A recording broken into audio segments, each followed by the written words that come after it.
যে খবরের দিকে নজর রাখতেই হচ্ছে তার কারণ আপনারা জানেন উত্তরবঙ্গ সফরে মুখ্যমন্ত্রী মমতা বন্দ্যোপাধ্যায় ইতিমধ্যেই পৌঁছে গিয়েছেন।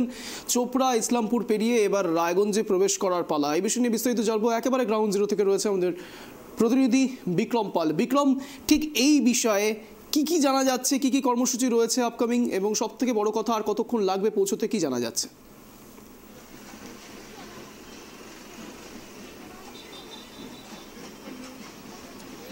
অঞ্জন, ইতিমধ্যেই কিন্তু ইসলামপুর থেকে রওনা দিয়েছেন মুখ্যমন্ত্রী হেলিপ্যাডে। আর কিছুক্ষণের অপেক্ষা, তারপরে কিন্তু রায়গঞ্জের কর্ণজোড়ায় ল্যান্ড করবেন মুখ্যমন্ত্রী এবং তারপরে কিন্তু বাই রোডে কিন্তু রায়গঞ্জ শহরে ঢুকবে এবং রায়গঞ্জ শহরের যে বকুলতলা মোড় রয়েছে সেই বকুলতলা মোড় থেকে কিন্তু তিনি পদযাত্রা করবেন এবং স্টেডিয়ামের দিকে এগিয়ে যাবেন। আমি আমার ক্যামেরা পার্সন নিবাসকে বলেছি, দেখতেই পাচ্ছ তুমি অঞ্জন যে দুই সাইডে কিন্তু রাস্তার দুই সাইডে কিন্তু প্রচুর লোকজন জড়ো হয়েছে এবং কিন্তু একের পর এক মিছিল যাচ্ছে সম্প্রদায় এবং বিভিন্ন সম্প্রদায়ের মিছিল যাচ্ছে এবং পুলিশ প্রশাসন কিন্তু গোটা রাস্তা কিন্তু ঘিরে রয়েছে। এবং যেটা বলার কথা যে এখানে নেমে কিন্তু এখানে যত নেতামন্ত্রীরা আছে তারা কিন্তু একের পর এক সমস্ত নেতামন্ত্রীরা কিন্তু স্টেডিয়ামের দিকে রওনা দিয়েছে এবং এখানে যে রায়গঞ্জের বিধায়ক কৃষ্ণ কল্যাণী এখানে উপস্থিত রয়েছেন এবং তিনিই কিন্তু মুখ্যমন্ত্রীকে এখান থেকে পদযাত্রা থেকে শুরু করবে এবং যেটা জানা যাচ্ছে যে তিনি সবার সাথেই কথা বলবে এবং সাধারণ মানুষের সাথেও কিন্তু রাস্তায় যেতে যেতে কথা বলবে।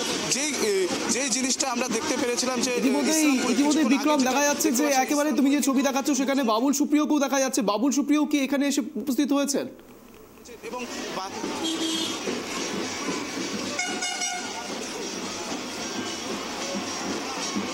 ইতিমধ্যে কিন্তু উপস্থিত হয়েছে, বাবুল সুপ্রিয় কিন্তু এসেছে এবং তারা কিন্তু সমস্তটা দেখছে যে যেহেতু মুখ্যমন্ত্রী আর কিছুক্ষণের মধ্যেই আসবে, তাকে রিসিভ করার একটা যে ব্যাপার রয়েছে সেটাই কিন্তু তারা এখন ব্যস্ততার টুঙ্গে। যদিও যেটা বলছিলাম যে মুখ্যমন্ত্রী যে পদযাত্রা করবে সেখানে কিন্তু বিভিন্ন স্কুল ছাত্রীদের সাথেও কথা বলবে এবং কিন্তু যারা বাচ্চা ছিল, যেটা ইসলামপুরে কিছুক্ষণ আগেই আমরা দেখতে পেলাম যে ইসলামপুরে একটি বাচ্চাকে মুখ্যমন্ত্রী কোলে নিয়েছিল এবং কোলে নিয়ে তার নামকরণ করার কথা বলেছিল এবং এইরকম করেই কিন্তু মুখ্যমন্ত্রী আজকের এই পদযাত্রা কিন্তু শুরু করবে। অঞ্জন, একেবারে বিক্রম, এই মুহূর্তে আর কতক্ষণ লাগতে পারে সেই বিষয়ে কিছু জানা যাচ্ছে কি? মুখ্যমন্ত্রী মমতা বন্দ্যোপাধ্যায় পৌঁছতে আর ঠিক কতক্ষণ সময় লাগতে পারে?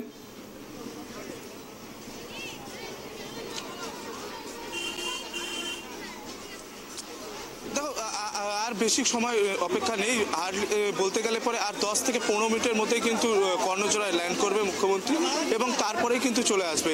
বলতে পারি যে আর মোটামুটি সব মিলে হয়তো সভা শুরু করতে মুখ্যমন্ত্রীর আর 1 ঘন্টার মতন সময় লাগতে পারে।